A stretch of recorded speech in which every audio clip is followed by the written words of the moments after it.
ഈ പഹൽഗാം ഭീകരാക്രമണം നടക്കുമ്പോൾ നരേന്ദ്രമോദി സൗദി അറേബ്യയിൽ സന്ദർശനമായിരുന്നു. യാത്ര വെട്ടിച്ചുരുക്കി ഉടൻ തന്നെ ഇന്ത്യയിലേക്ക് മടങ്ങുകയും ചെയ്തു. ഇപ്പോൾ ഡൽഹി സ്ഫോടനം നടന്ന അവസരത്തിൽ മോദി ഭൂട്ടാനിൽ സന്ദർശനമാണ്. അപ്പോൾ ഇത് പലതരത്തിൽ പല രീതിയിലും പലരും വ്യാഖ്യാനിക്കുന്നുണ്ട്. പ്രധാനമന്ത്രി അദ്ദേഹത്തിൻ്റെ ശാരീരിക സാന്നിധ്യം മുൻകൂട്ടി അറിയാൻ വയ്യാത്ത ഒരു ആക്രമണ വേളയിൽ എവിടെ ആയിരിക്കണം എന്ന് നിശ്ചയിക്കാനാവില്ലല്ലോ. അതുകൊണ്ട് മോദി ഭൂട്ടാനിലാണ് എന്ന് പറയുന്നതിൽ വ്യക്തിപരമായി പ്രധാനമന്ത്രിയെ കുറ്റപ്പെടുത്താനാവില്ല, ഗവൺമെൻറ് ഓഫ് ഇന്ത്യയെ കുറ്റപ്പെടുത്താനാവില്ല. അതിനുശേഷം എത്രത്തോളം കാര്യക്ഷമമായിട്ടാണ് കാര്യങ്ങൾ മുന്നോട്ട് പോയത് അതുമാത്രമാണ് വിഷയം. നോക്കൂ, 2008 ബോംബെയിൽ ഭീകരാക്രമണം നടന്ന സമയത്ത് നമ്മുടെ ഗവൺമെൻറ്റിൻ്റെ ആഭ്യന്തരമന്ത്രിയായിരുന്ന ശിവരാജ് പാട്ടീൽ അദ്ദേഹം 3 പ്രാവശ്യം ആ ദിവസം തൻ്റെ ഓവർകോട്ട് അല്ലെങ്കിൽ തൻ്റെ ഷർട്ട് കോട്ട് മാറ്റി ഒരുങ്ങി നടക്കുന്നത് വലിയ വിവാദമായിരുന്നു. അത് അദ്ദേഹത്തിൻ്റെ രാജിയിൽ വരെ കലാശിച്ച ഒരു ഉടുപ്പ് മാറ്റമായി അന്നത്തെ ആഭ്യന്തരമന്ത്രി, കേന്ദ്ര ആഭ്യന്തരമന്ത്രി, മഹാരാഷ്ട്രക്കാരനായ ശിവരാജ് പാട്ടീലിൻ്റെ ആ ഒരു നിലപാട് കാരണമായി. പലപ്പോഴും ദേശീയ നേതൃത്വം, കേന്ദ്ര ആഭ്യന്തരമന്ത്രി, പ്രധാനമന്ത്രി മുതലായവ എങ്ങനെയാണ് ഒരു വിഷയത്തെ എത്രത്തോളം ആർജവത്തിലാണ് ഗവൺമെൻറ് എത്രത്തോളം കാര്യക്ഷമമായിട്ടാണ് പ്രവർത്തിക്കുന്നത് എന്നതാണ് വിലയിരുത്തപ്പെടേണ്ടത്. ഉടുപ്പ് മാറ്റിയോ ഇല്ലയോ എന്നതല്ല, അവിടെ ശ്രദ്ധ ചെലുത്തിയോ എന്നതാണ്. നരേന്ദ്രമോദി ഭൂട്ടാനിലാണ്. ഇവിടെ ആഭ്യന്തരമന്ത്രി അമിത്ഷായുടെ നേതൃത്വത്തിൽ സ്ഫോടനം നടന്ന് 24 മണിക്കൂറിനുള്ളിൽ തന്നെ തീവ്ര ഒരു 2 പ്രാവശ്യമാണ് അമിത്ഷായുടെ വീട്ടിൽ വെച്ച് സുരക്ഷാകാര്യ യോഗം നടന്നത്. ദേശീയ സുരക്ഷാ ഉപദേഷ്ടാവ് മിസ്റ്റർ അജിത് ഡോവൽ, NSG തലവൻ, NIA തലവൻ, മറ്റു പല ഇൻ്റലിജൻസ് സംവിധാനങ്ങളുടെ നടത്തിപ്പുകാർ ഇവരെല്ലാം ചേർന്ന യോഗം കൂടി 2 പ്രാവശ്യമാണ് കഴിഞ്ഞ ദിവസം. അതിൻ്റെ തീരുമാനങ്ങൾ, നിഗമനങ്ങൾ, റെക്കമെൻഡേഷൻസ് പരിശോധിക്കാനായി കേന്ദ്ര ക്യാബിനറ്റിൻ്റെ സുരക്ഷാ കാര്യ സമിതി വൈകുന്നേരം യോഗം ചേരുന്നു. അതിനുശേഷമാണ് ഔപചാരികമായ പ്രഖ്യാപനങ്ങൾ ഉണ്ടാകേണ്ടത്. എന്ത് തരത്തിലുള്ള റെസ്പോൺസാണ് ഉണ്ടാകേണ്ടത്? ഓപ്പറേഷൻ പഹൽഗാം, ഓപ്പറേഷൻ സിന്ദൂർ തുടരുകയാണ്. ഇപ്പം പാകിസ്ഥാനെ ഇംപ്ലിക്കേറ്റ് ചെയ്യാൻ കഴിയുന്ന തെളിവുകൾ ഹാജരാക്കുക എന്നാണ് ആദ്യത്തെ കാര്യം. ആഭ്യന്തരമായി തന്നെ നമുക്കൊരു വിശ്വാസം ഉണ്ടാകണം. ഇതിന് പിന്നിൽ ആരാണ്? ചത്തത് കീചകനെങ്കിൽ കൊന്നത് ഭീമൻ തന്നെ എന്ന് പറഞ്ഞുകൊണ്ട് കൈ കഴുകാനാവില്ല. കൃത്യമായ തെളിവുകൾ, ആഭ്യന്തര ഏജൻസികൾക്ക് സ്വീകരിക്കാവുന്ന തെളിവുകൾ. ഇപ്പോൾ തന്നെ തെളിവുകളുടെ ഒരു ധാരാളിത്വം കഴിഞ്ഞ 48 മണിക്കൂറിനുള്ളിൽ തന്നെ സംഭവിച്ചു. അതിൽ പ്രധാനപ്പെട്ടത് ഇവിടെ ഈ 2 ഡോക്ടർമാർ കടന്നു വരുന്ന പ്രദേശം പുൽവാമ പ്രദേശമാണ്. അവിടെ അടുത്തുള്ള ഒരു ഇമാമിൻ്റെ മൊഴി എടുക്കാൻ സാധിച്ചു.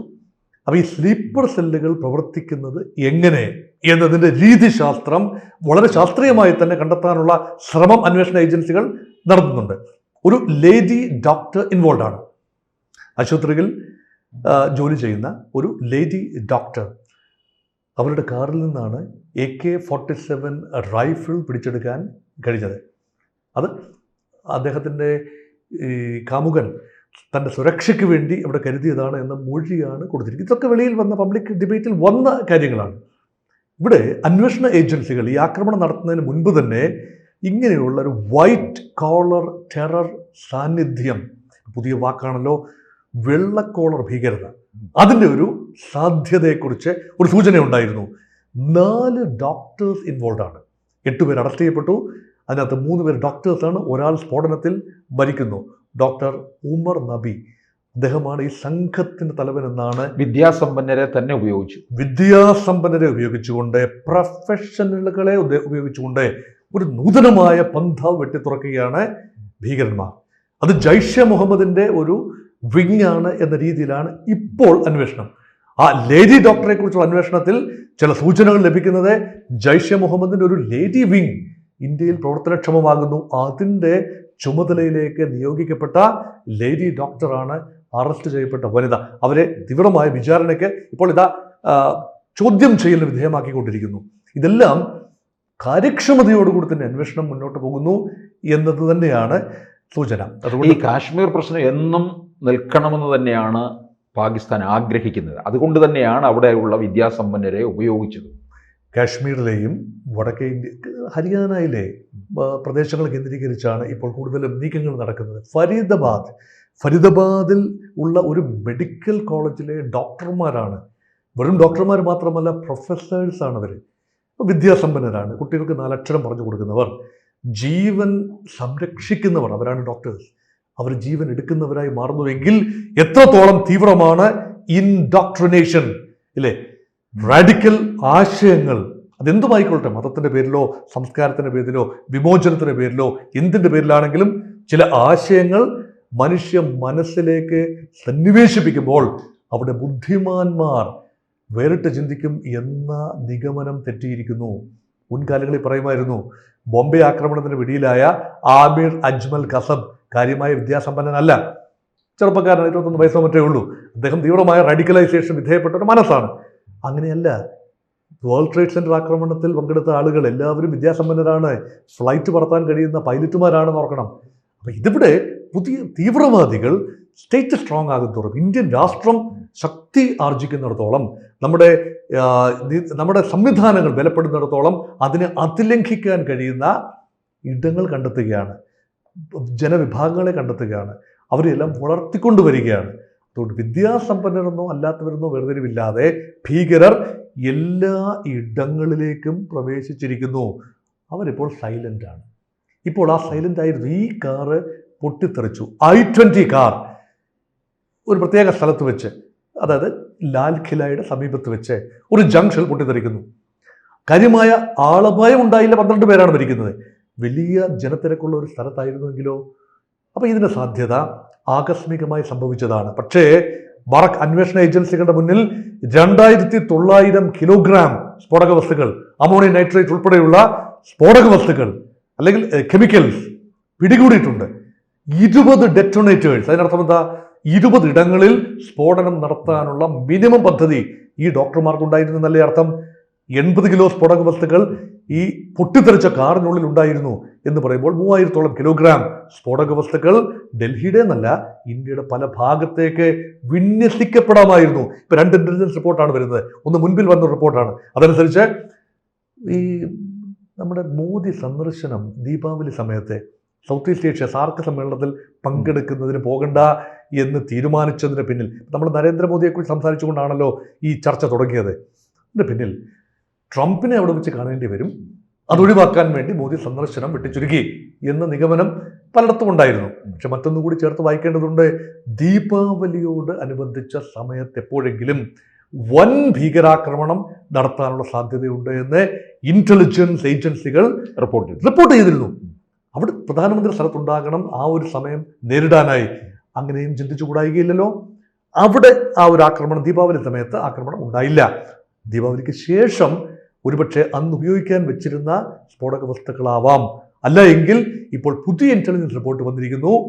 ജനുവരി മാസം 26-ാം തീയതി റിപ്പബ്ലിക് ദിനത്തിൽ ഒരുപക്ഷെ പലയിടങ്ങളിലും സ്ഫോടനം നടത്താൻ വേണ്ടി സംഭരിച്ചു വെച്ച സ്ഫോടക വസ്തുക്കളാവാം ഇത് എന്ന നിഗമനം അന്വേഷണ ഏജൻസികൾക്കുണ്ട്. അത് ചെറിയ രീതിയിലാണ് പുറത്തേക്ക് ആ ഫിൽട്ടർ ചെയ്ത ആ വിവരങ്ങൾ വന്നുകൊണ്ടിരിക്കുന്നത്. പക്ഷേ ഈ ക്ഷേത്രത്തിന് സമീപം ആണ് ഈ സ്ഫോടനം നടന്നിരിക്കുന്നത്. ഇതൊരു പക്ഷേ ഒരു വലിയൊരു വർഗീയ കലാപത്തിന് ഇട കൊടുക്കാൻ വേണ്ടിയുള്ള ഒരു ദുരുദ്ദേശം ഉണ്ടായിരുന്നു. എപ്പോഴും നമുക്ക് കോൺസ്പിറസി തിയറീസ് പറയാൻ എളുപ്പമാണ്. കാരണം ഒരു ക്ഷേത്രത്തിനടുത്ത് വെച്ചാണ്, അല്ലെങ്കിൽ പിന്നെ പ്രധാനമന്ത്രി രാഷ്ട്രത്തെ അഭിസംബോധന ചെയ്തുകൊണ്ട് സ്വാതന്ത്ര്യദിനത്തിൽ സംസാരിക്കുന്ന ലാൽ ഖില, റെഡ് ഫോർട്ട്, അല്ലെ ചെങ്കോട്ട, അവിടെ വെച്ച് അതിന് സമീപത്ത് വെച്ചാണ്. ഏത് ഡൽഹിയിലെ ഏത് പ്രദേശം എടുത്താലും തന്ത്രപ്രധാനമായ സ്ഥലമാണ്. ഇത് നോക്കൂ, ഇത് ഓൾഡ് ഡൽഹിയാണ്. പലപ്പോഴും ജനത്തിരക്കേറിയ ചാന്ദിനി ചൗക്ക് മേഖല, മാർക്കറ്റ് പ്ലേസ് ആണ്. അവിടേക്കാണോ ഈ കാർ ഓടിച്ചു പോയത്? അതോ ഒളിപ്പിക്കാനുള്ള ഈ സ്ഫോടക വസ്തുക്കൾ എങ്ങനെയും തൻ്റെ കൂട്ടാളികൾ പിടിയിലായി കഴിഞ്ഞു? നവംബർ 8-ാം തീയതി കൂട്ടാളികളിൽ 3 പേർ പിടിയിലായി കഴിഞ്ഞു. താനും പിടിയിലാവും. അതുകൊണ്ട് സംഘത്തലവനായ താൻ രക്ഷപ്പെട്ടോടണം. അവശേഷിക്കുന്ന സ്ഫോടക വസ്തുക്കൾ എവിടെയെങ്കിലും ഒളിപ്പിക്കണമെന്ന വെപ്രാളത്തിൽ പോകുന്ന വഴി ഒരുപക്ഷെ ട്രാഫിക് സിഗ്നൽ വെച്ച് ആകസ്മികമായി പൊട്ടിത്തെറിച്ചതാണ് എന്ന രീതിയിൽ നിഗമനങ്ങൾ വരുന്നു. കാരണം കൃത്യമായി ഇപ്പോൾ ഇത് നിഗമനങ്ങൾ മാത്രമാണ്. കൃത്യമായ റിപ്പോർട്ടുകൾ വന്നെങ്കിൽ മാത്രമേ സ്ഥിരീകരിക്കാനാവൂ. അതുകൊണ്ട് ഒരു കാര്യം ഉറപ്പാണ്, ഇന്ത്യയെ ശിഥിലീകരിക്കാൻ മറഞ്ഞിരിക്കുന്ന ശക്തികൾ ഒരുപക്ഷെ പാകിസ്ഥാനാകാം. അവരുടെ 1000 കട്ട് പോളിസീസ് ഇന്ത്യയെ സൈനികമായി നേരിട്ട് കീഴടക്കാനാവില്ല. അതുകൊണ്ട് ഇന്ത്യയെ ഇഞ്ചിഞ്ചായി ഓരോ ഇടങ്ങളിൽ ചെറിയ ചെറിയ മുറിവുകൾ ഉണ്ടാക്കി വളരെ സോഫ്റ്റ് ടാർഗറ്റ്സ് തിരഞ്ഞുപിടിച്ച് പൊതുസ്ഥലങ്ങൾ, ഇടനാഴികൾ, റെയിൽവേ സ്റ്റേഷനുകൾ, മാർക്കറ്റ് പ്ലേസുകൾ, അങ്ങനെയുള്ള ഇടങ്ങൾ കേന്ദ്രീകരിച്ച് സ്ഫോടനങ്ങൾ, ആക്രമണങ്ങൾ നടത്തുകയും ഇന്ത്യയെ ദുർബലമാക്കുകയും ചെയ്യാനുള്ള കുൽസിതമായ ഒരു ശ്രമത്തിന്റെ ഒരു അധ്യായമാണോ? വലിയ നാശനഷ്ടങ്ങളില്ലാതെ 12 പേര് മരിച്ചു, നമ്മുടെ രാജ്യം ഖേദിക്കുന്നു, ദുഃഖിക്കുന്നു. പക്ഷേ വൻപൻ ആക്രമണ സാധ്യതയാണ് തക്ക ഇന്റലിജൻസ് ഇൻപുട്ടുകൾ സമയത്ത് ലഭിച്ചതുകൊണ്ട് ഇല്ലാതായത്. പക്ഷേ ഈ ആക്രമണം കൂടി ഒഴിവാക്കാനായിരുന്നുവെങ്കിൽ ഇന്ത്യൻ സുരക്ഷാ സംവിധാനത്തിന് നെഞ്ചു വിരിച്ചു നിൽക്കാമായിരുന്നു. ഇനിയുള്ളത് പ്രതിരോധ സംവിധാനം മാത്രമല്ല, ഇനി എങ്ങനെ മുന്നോട്ട് പോകും? പാകിസ്ഥാനിൽ നിന്നാണ് ആക്രമണം വന്നത് എങ്കിൽ, അല്ലെങ്കിൽ പാക് ട്രെയിൻഡ് ആണ് ഈ മൊഡ്യൂൾ എങ്കിൽ, ഫരീദാബാദ് കേന്ദ്രീകരിച്ച ഡോക്ടർമാരുടെ ഈ white collar terror module Pakistan ബന്ധം, ജയ്ഷെ മുഹമ്മദ് ബന്ധം കൃത്യമായി സ്ഥിരീകരിക്കാനായാൽ ഓപ്പറേഷൻ സിന്ദൂർ തുടരും. ഇത് തീർച്ചയായും ഇന്ത്യയുടെ പോളിസിയാണ്, പുതിയ ഇന്ത്യയുടെ ശക്തമായ തീരുമാനമാണ്. ഓപ്പറേഷൻ സിന്ദൂറിൽ never a one time affair. അതിർത്തി കടന്നു വരുന്ന ഭീകരതയെ രാജ്യത്തിന്റെ ആക്രമണത്തിന്, പാകിസ്ഥാൻ സ്റ്റേറ്റിന്റെ ആക്രമണമായി തന്നെ പരിഗണിച്ചുകൊണ്ട് പാകിസ്ഥാന് തക്കതായ മറുപടി കൊടുക്കും എന്ന രീതിയിലാണ് നമ്മുടെ ഇന്ത്യയുടെ പോളിസി. അങ്ങനെയെങ്കിൽ സുരക്ഷാകാര്യ സമിതിയിൽ വരുന്ന തീരുമാനം എന്താണ് എന്ന് രാജ്യം സാഗുതം ഒരിക്കൽ കൂടി അതിർത്തി കടന്ന് ഇന്ത്യ പാകിസ്ഥാൻ ആക്രമണം നടത്തുമോ? ഇപ്പോൾ സൂചനയില്ല.